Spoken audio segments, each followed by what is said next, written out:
यह कहानी 4 स्त्रियों की है जो आत्मज्ञान पाने के लिए भिक्षु बनना चाहती थीं।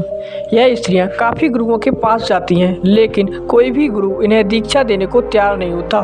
फिर उन स्त्रियों को एक ऐसे गुरु के बारे में पता चलता है जो इन सब गुरुओं से बिल्कुल अलग होते हैं, क्योंकि उनका किसी भी को शिष्य बनाने का तरीका सबसे अलग था। वह सबको बहुत अलग तरीके से शिष्य बनाते थे, चाहे कोई स्त्री हो या पुरुष।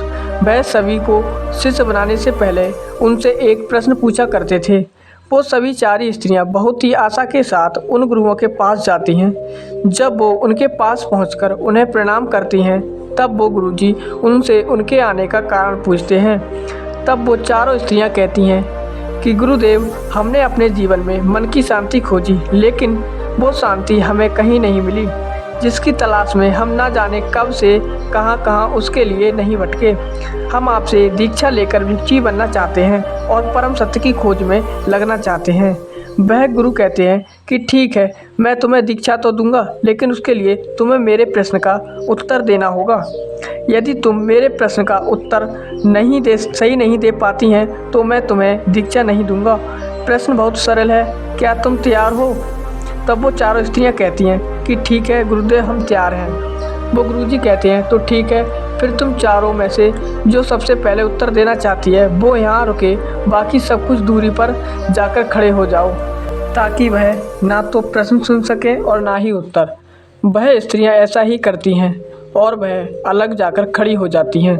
तब गुरुजी पहली स्त्री से प्रश्न करते हैं कि मान लो तुम एक नाव में हो जिसमें 20 पुरुष हैं और तुम अकेली स्त्री हो। नाव समुद्र में खो गई है, दूर दूर तक कोई किनारा नज़र नहीं आ रहा है। अचानक तुम सब लोगों को निर्जन द्वीप दिखता है। तुम सब लोग उस द्वीप की तरफ धीरे धीरे बढ़ने लगते हो।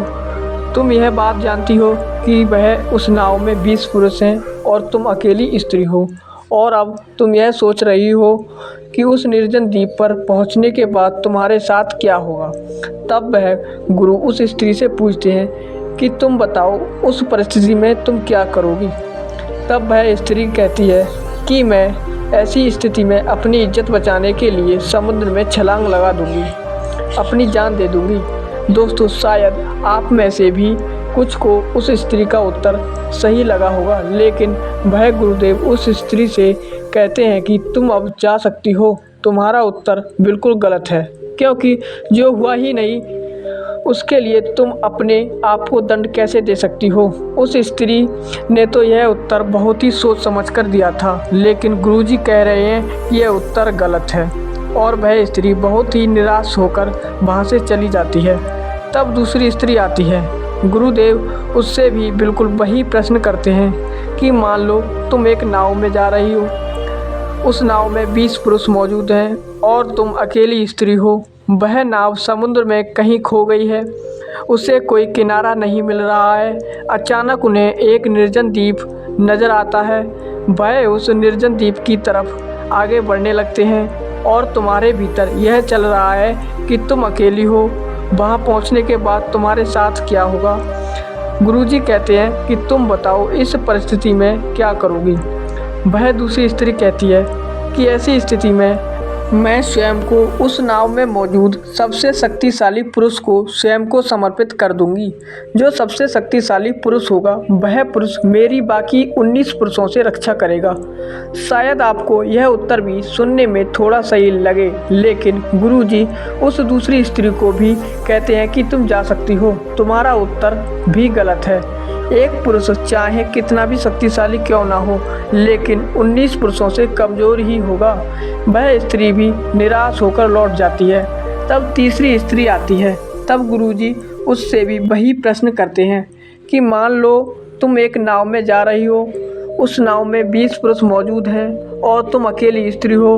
वह नाव समुद्र में कहीं खो गई है, उससे कोई किनारा नहीं मिल रहा है। अचानक उन्हें एक निर्जन द्वीप नज़र आता है।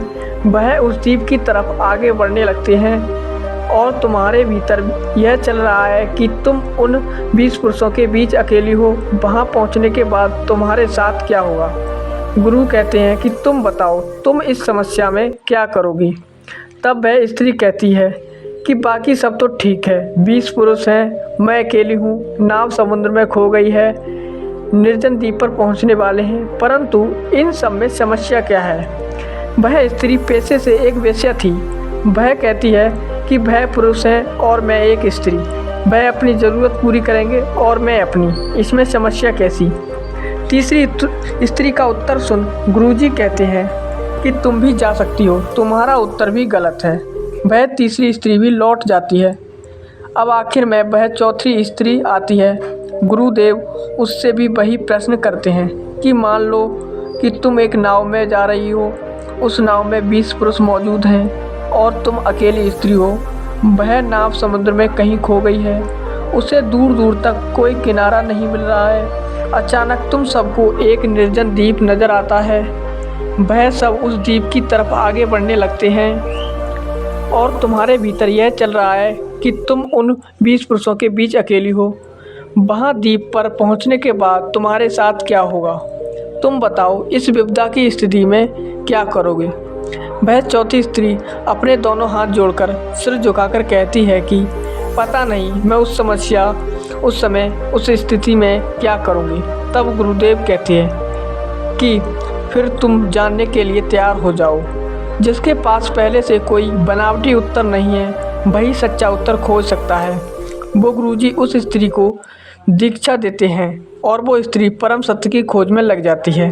दोस्तों, अक्सर हमारे मन में कभी किसी को दूर से ही देखकर मन में अजीब अजीब से विचार आने लगते हैं, लेकिन कभी हमें ये नहीं सोचते कि हम उसके मन में हमारे प्रति कैसा भाव है, हमारे लिए गलत भाव है या फिर अच्छा।